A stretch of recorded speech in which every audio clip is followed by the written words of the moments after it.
Well, let's see if they can do it again. Game 2. Not much has to change here for Paradigm for them to make the comeback here. Just a little bit more safety from Xaliea, and they should be okay.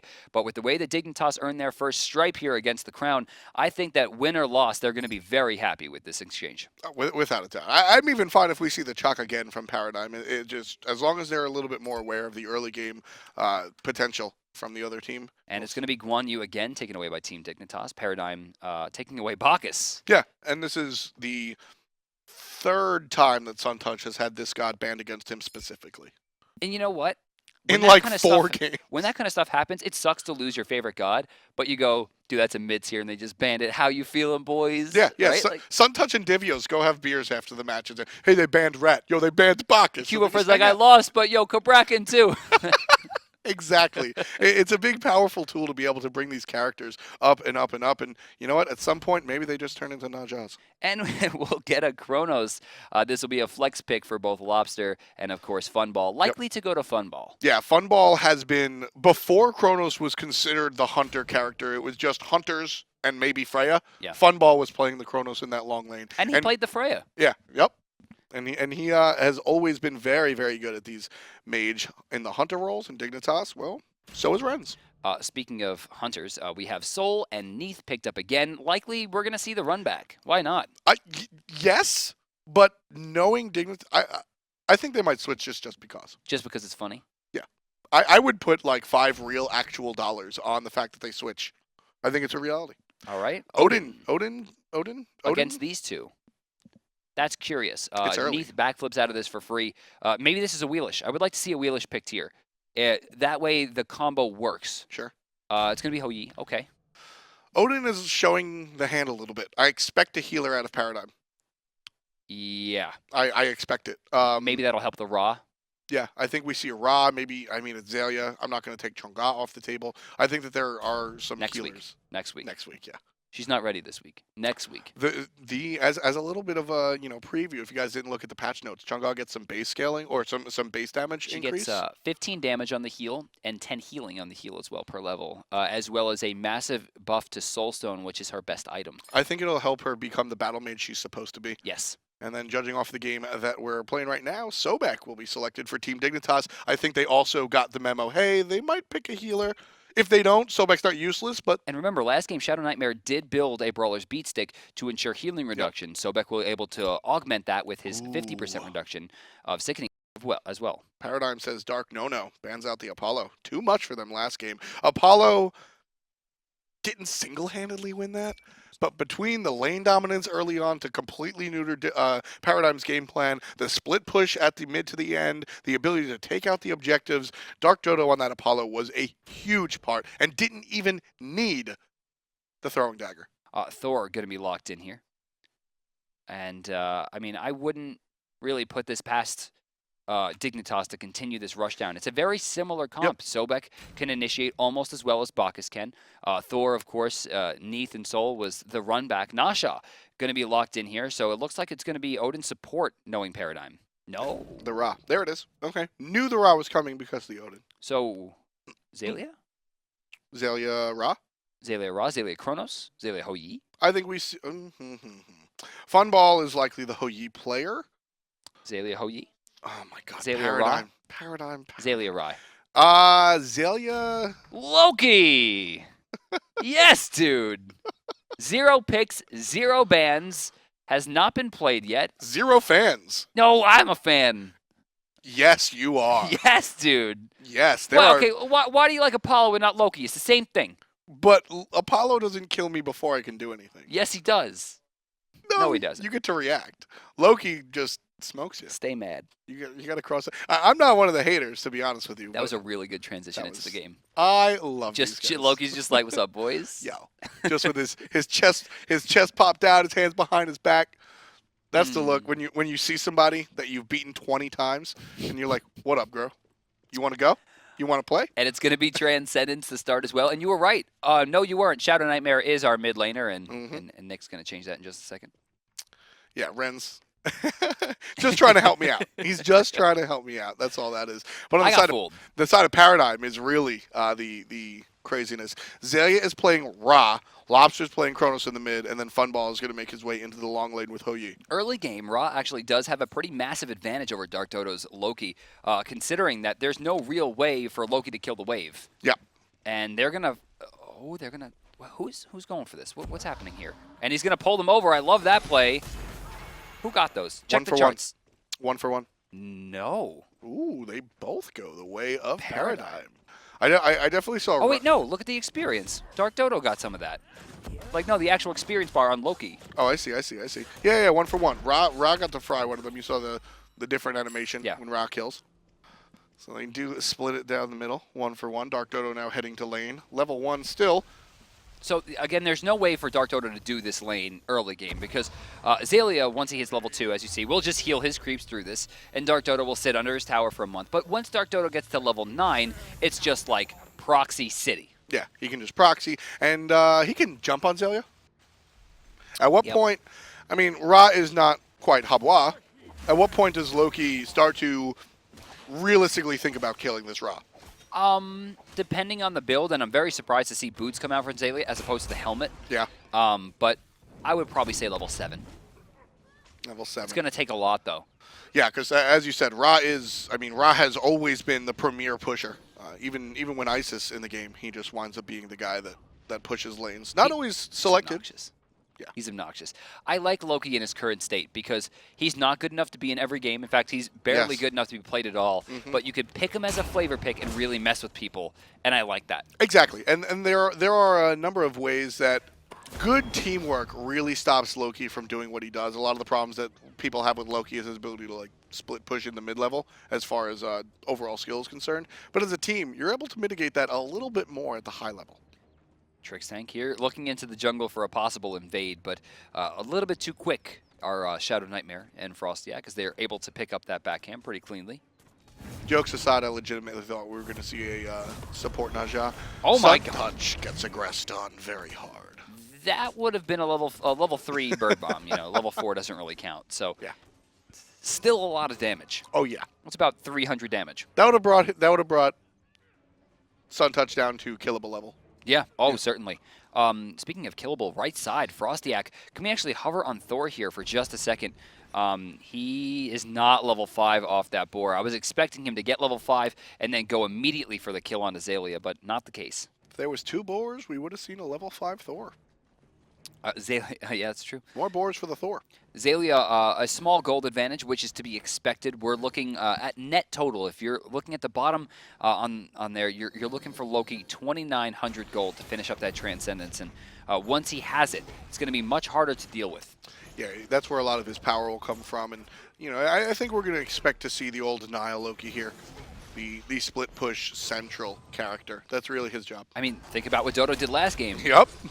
Trixtank going to go ahead and lock up 2 players. It's Suntouch and Rens. A lot of damage coming by way of the ring toss. QvoFred assists Trixtank in the first blood of the game. Got him. And the croc goes up and the croc goes down. Suntouch takes a spill. That's 2 kills for Paradigm in the first exchange of the game. A much better start for the crown. Xaliea getting the better of DarkDodo over here as well. Ultimate has been burned. It looks like DarkDodo will take his trip back to the base, 200 gold early, and will likely lose his teleport for it as well. Goes into boots. Now it's 300 gold, so we have to... That makes sense. Just 300 gold. I mean, he's not going to leave after 100 gold. Shadow. He wants to stay for a few waves. Trixtank again. Yeah, this is one of those games where Trixtank plays jungle. Yeah, he's... Not kidding. He's already 2 kills. Look at this guy. And he's got Bluestone. That's right. He did not go Watchers. And I'm not kidding. Paradigm, now, you don't call this double jungle. This isn't a double jungle. It's double jungle. But Paradigm does this, where Trixtank is just going to roam, expect Funball to beat Rens, and if it happens, he's just going to keep jumping on people because why not? If there's any character, though, in the game that you would want on your team when you're behind, who is it? Wow. I mean... Odin's a nice piece because it doesn't matter if he's farmed or not for that ultimate. It's Loki, man. Loki? Because you can win all the fights you want, but if you're losing Phoenixes left and right because no one's dealing with them, it's a little bit early, I think, for the Crown to be counting their chickens, but I don't know. We'll see. No, the Crown's counted their chickens and picks and bans. They have one, and it's Xaliea.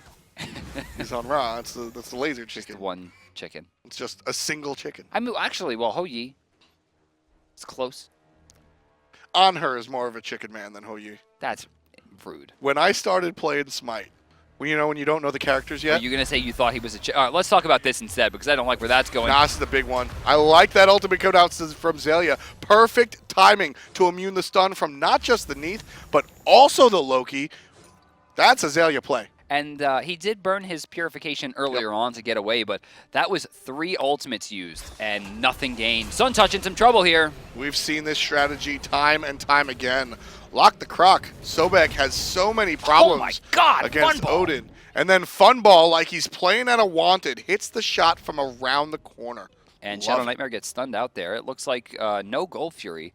I really thought they were going to go for it there. TheDarkDodo getting just whittled down here as Xaliea rushes this forward. Those mage basics. He's going for it. He's going to pop the slow, try to find the Loki invisible under his own tower. Xaliea, if he was a little more patient, could have waited until it gone off. Oh, QvoFred killing Ren's over on the left side with the help of Funball. FrostiaK coming over towards the right side to try to hold the lane down. They'll find nothing in the jungle for their time, though.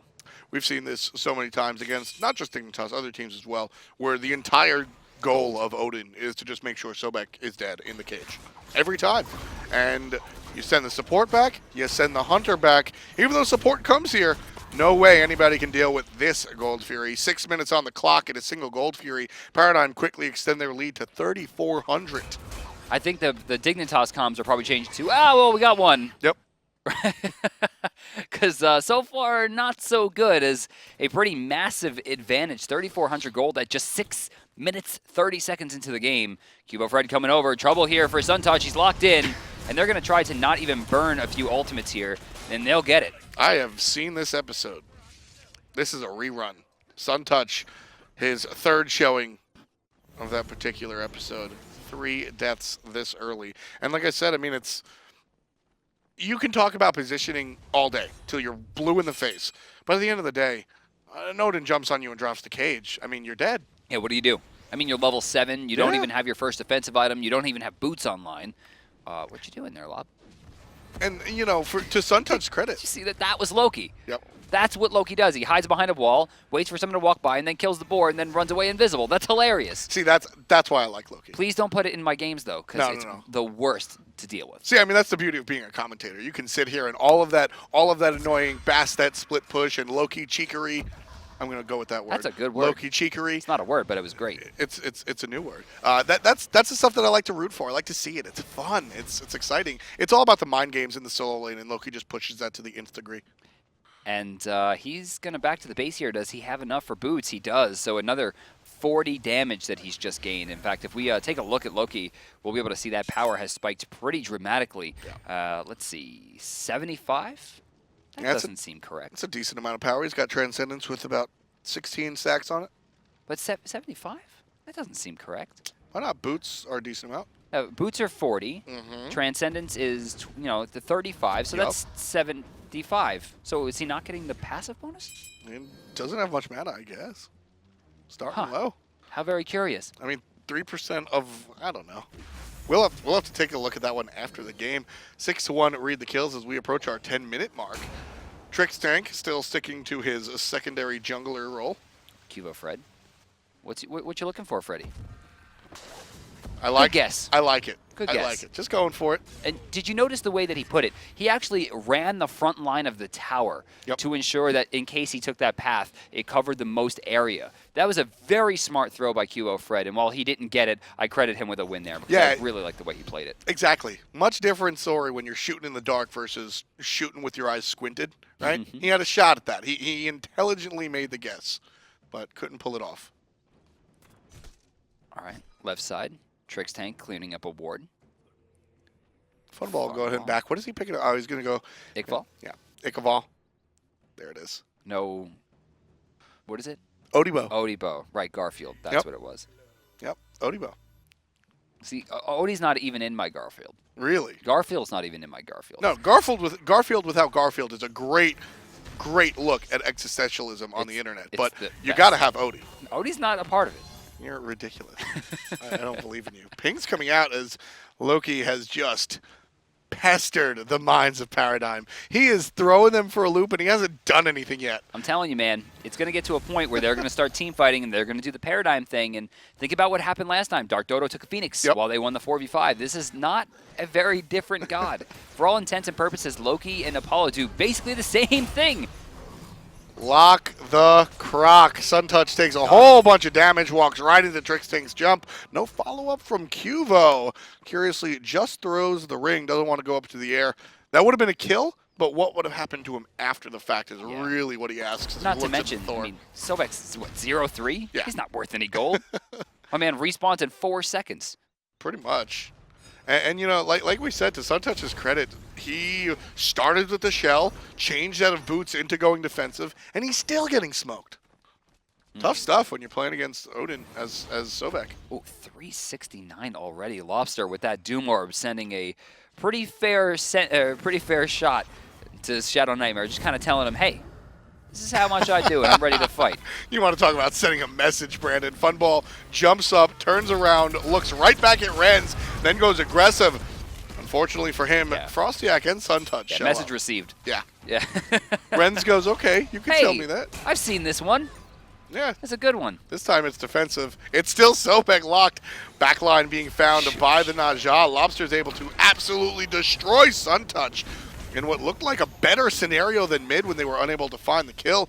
Xaliea unable to find the hit as well, but Xaliea leading the charge. They should be able to get out of this, but they're going to get a tier 1 on the side of Paradigm. Right side, though, DarkDodo continues to do DarkDodo things, and we'll get a tier 1, and he'll continue to push. Oh, man. Dignitas is going to wind up being the European denial. Trixtank picks up ShadowNightmare as Paradigm still pushes down on the left-hand side. DarkDodo will meet Funball on the right. But Denial went through an entire, year, maybe a split or two, where their whole thing was just invades and split pushing and, cheekery. Yeah. Dignitas, cheesy stuff. Dignitas is looking for that. I'm down. You know, someone's got to... Oh, look at this. Look at this guy. Did he get that? Or did he hit Funball? He hit Funball. Go for it. Get the kill. Be a man. Be 2 men. He's got to wait for his ultimate. Run away. Xalia's coming. Hits him! Shot! He got him again! Funball, blind, shot in the dark, finds the kill. Ooh. That is to be expected from Xaliea. I mean, that's not something we've never seen before. But not only... Dude, that was a really far shot. That's what I was going to. It was over 2 walls. The term snipe is used far too often. That was literally the snipe. That was through 2 walls. I mean, that was some criminal mind sniper nonsense. They need to pull out CSI to figure out where Xaliea was standing at to take that one. That was incredible. And without that, the important part about it, without that, Funball doesn't find the kill. Oh, hey, ShadowNightmare. Nice of you to backflip into this specific area. 5-man stun, though, coming out from FrostiaK. He tries, but still, ShadowNightmare will fall. And once again, Suntouch locked inside this cage. This time, though, moving forward. All he can do is sit in those waters. He's going to go ahead and not defend this tower if he knows what's good for him. Stun just barely going to miss. Paradigm still pushing this tier 1 tower. Will give them 500 gold, currently leading by 5,000 or just shy of it, 4,600. They're going to make it 5K as they look directly at the Harpy that gives gold. I like this, man. The way that they're pushing this, they're showing, okay, we messed up game 1. Oops. We're not letting you get away with this again. 8 kills now separate them, as well as, what, 5,000? 5,800? Mm-hmm. Decent chunk. 5,900. Wow. You could round up and say 6K. Wow. Yeah. Yeah, Paradigm just have one word on their monitor right now. It says oops. Yeah. Right at the top, they just go oops. And I don't think it was a... People will always talk about not respecting their opponent or this, that, and the third. I don't think that was the case. I think they just got beat. Chalk standing in the blue buff the way they did was a very clear lack of respect. Sure. I don't know. I think Paradigm just got beat. They had a specific game plan. Dignitas made sure that didn't happen, and then Paradigm were unable to get the wheels rolling. Paradigm right now with a fair lead.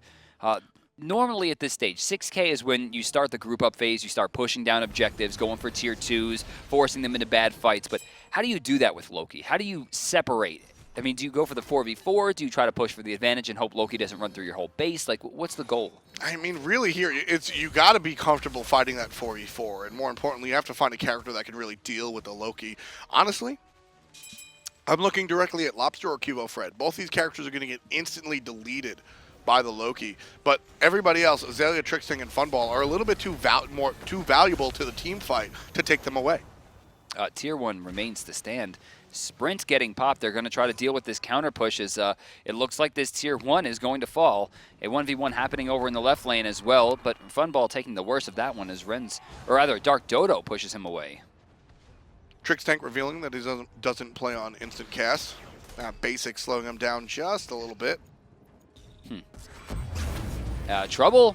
TheDarkDodo going under the tower. The Sanctuary does well. Not in a great position. It will be a kill, and even though an ultimate comes out from Neith, it's a little bit too late, and as a result, will give a kill once again to Paradigm. Important play coming out there from Funball. Not only sure he gets the kill, but more importantly, he sends Dignitas the message that you're going to send Loki a split push and we can deal with it. We can take care of it. We know what's coming. QvoFred in the mid lane. Just keeping some pressure on, forcing them to rotate. Left side, trouble, as they have a fair amount of control here. Dignitas, oh, Trixtank just looking for it. Love the way Suntouch separates himself from Rens, but unfortunately still gets both of them smacked in the middle. Great play from FrostiaK, finding the back line. Going to chase Xaliea out just a little bit, but Lawbster looking to punish the Thor. Everybody's damage is real. Tier 2 goes down at the same time as FrostiaK, and so does Sunny. Rens also going to suffer the same fate. Lawbster picks up 2 for his troubles. 14 kills. Paradigm looking for number 15. They'll find it. It's ShadowNightmare. Nowhere to go. Lasting far too long, but Xaliea finishes it off. Hey guys, it's me, Loki. Nah, man, it's not you, Loki. All right, guys, I gotta go. See ya. No, Loki's not going to be able to do Loki things. One of the reasons you don't see him in the meta is because once your team falls behind, if you're unable to get those split pushes off, I mean, he's effectively a useless character.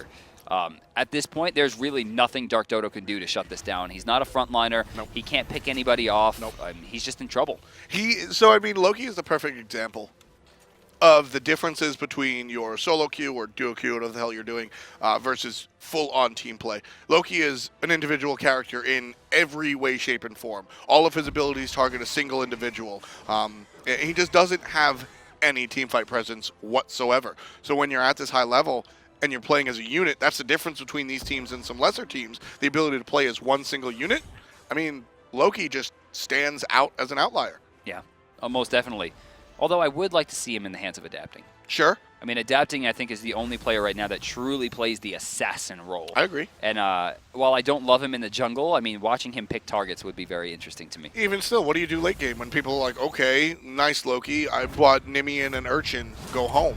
And then all of a sudden you just get smacked and stunned, and you get QvoFred to miss his ult. So here's what happens there. Well played. Funball jumps in, hits him with a knock-up, and then goes for the stun. The DR is massive at this point, but QvoFred, there is a beads available as well. QvoFred's going to see him in just a second. Beads activation now? No. And QvoFred, very smart to not use his ult. Ult is down. Sash is not. There's the purification. Understands the Dodo in the ways that he's running. Blink, gets the ring, gets the basic. QvoFred has had enough of Loki's nonsense. That was brilliant. That was, you got to keep in mind, we can see Loki and he can't. Right, he tracked him through 2 invisibilities, caught up with him, baited his beads out, didn't burn his ultimate pointlessly. Like, that was really impressive. Yeah, I mean, that. And now, I mean, they should just be going Fire Giant. They don't even need to mess with this. Nah, Paradigm want to go for the structures right now. They want that 1,500 gold. That'll help bridge the gap for Odin, make him a little bit more tanky, give Xaliea some penetration. Taking too long, though. Trixtank taking way too much health. He probably should have reset that earlier, but it looks like they'll be okay. He shouldn't back. He should really just go for the Fire Giant, take the heal. Now that I agree with. I would like to see Paradigm head to the Fire Giant, especially Mystical Mail? But yeah, Mystical Mail. That's not an item in this game anymore. That's an item. Let's hover on it because it's been a long time. So does 40 damage still, but 300 health, 30 protection, not nearly as ridiculous as the once 65 protection, I think it was, plus it was like 450 health, then nerfed down to 350, then nerfed down to 300. Well, I mean, at one point in time, it was just the item to buy. There was just no reason not to buy it.